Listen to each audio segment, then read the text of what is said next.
Welcome to the Roundup, a public affairs discussion conducted by the Denver Post editorial board.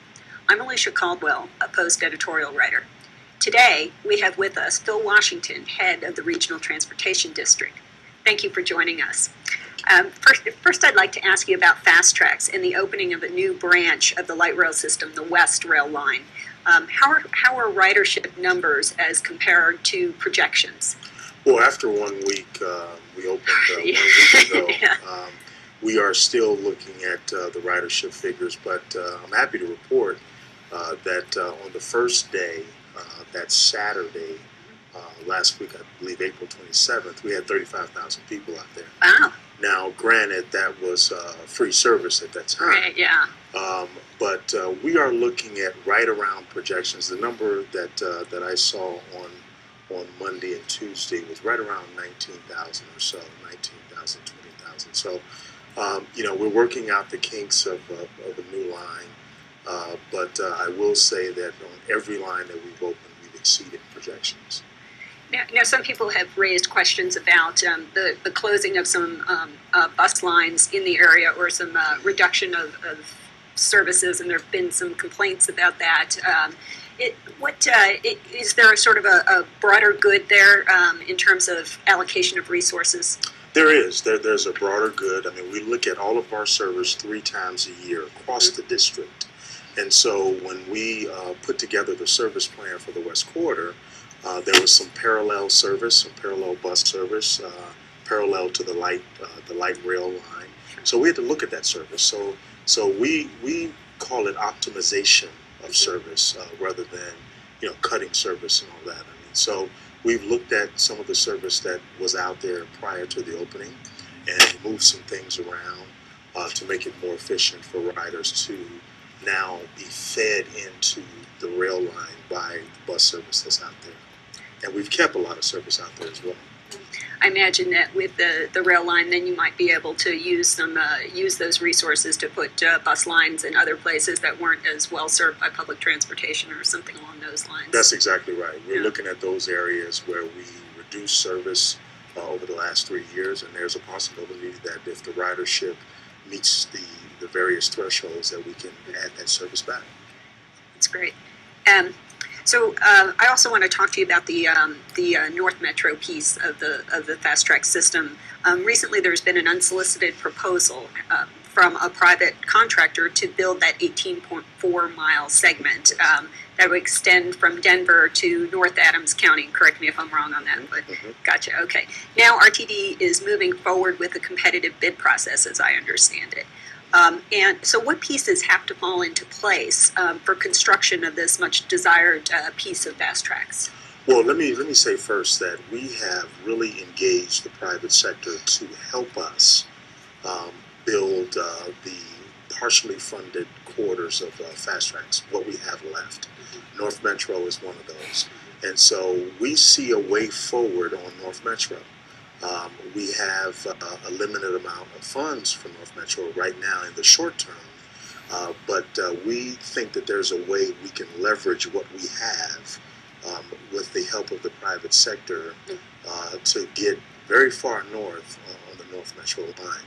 Now, we won't know how we can get, and the end of line right now is Highway 7, 162nd, I believe. We won't know how far north we can get until we get those proposals in, but we're happy that this will be a competitive environment. There's international firms that want to do business with us and understand that we adhere to our schedules and all those, which is very important to the private sector. But we see a way forward by leveraging money and working with our partners, CDOT, and the various cities along the corridor to get North Metro done. I'm sure that would make the folks up north who've been pushing kind of hard for the construction of this, that would make them happy. Any time frame that you'd be willing to discuss in terms of when that might happen? Well, we expect to release a request for proposal. This request for proposal is the notice to the private sector to submit their bids. We expect to do that in the July, August timeframe, and fully expect to proceed to the successful contractor before the year is out.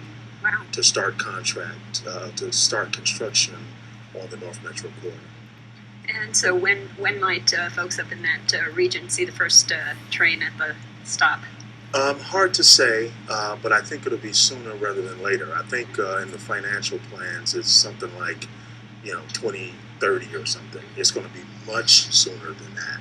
Sounds like it. Yeah, we're optimistic that it will be done very, very soon.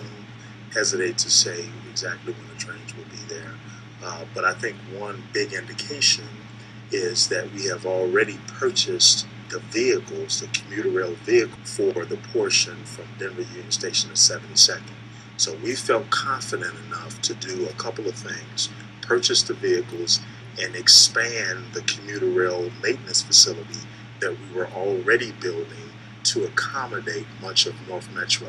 That should be an indication that we're pretty optimistic about doing this line. And you're doing this without any additional sales tax, going to voters to ask for any additional sales tax, right? We have not gone back to voters, and don't see that happening with an RTD only initiative. There could be something out there, some sort of joint initiative with our partners in the region. But we're doing all of this by looking within the Fast Tracks plan and putting together a risk allocation matrix with levels of risk attached to them to realize additional revenue. Now, you mentioned something that intrigued me, a joint initiative with partners. Can you expound on that just a little bit? What Yes. shape that might take? Sure. I mean, what we have said is, listen, we need help in building this infrastructure sooner rather than later. We want to build this out, within a reasonable amount of time, 5 to 7 years or so. And so what we've said is rally to us, help us get this done, whether it's the Colorado Department of Transportation, whether it's federal funding. In the original Fast Tracks plan, there was an assumption for federal funding of about $700 to $800 million. We're already up to about $1.4 billion. So we've been very, very successful. So we are asking our partners, to include the private sector, to rally to us and help us leverage funds to finish not just North Metro, but all of Fast Tracks. Well, that sounds ambitious. Yes, perpetual optimism is a force multiplier. I guess so. That's all the time we have today at the Roundup. A big thank you to RTD Chief Bill Washington for joining us, and I'm Alicia Caldwell, and we'll see you next time.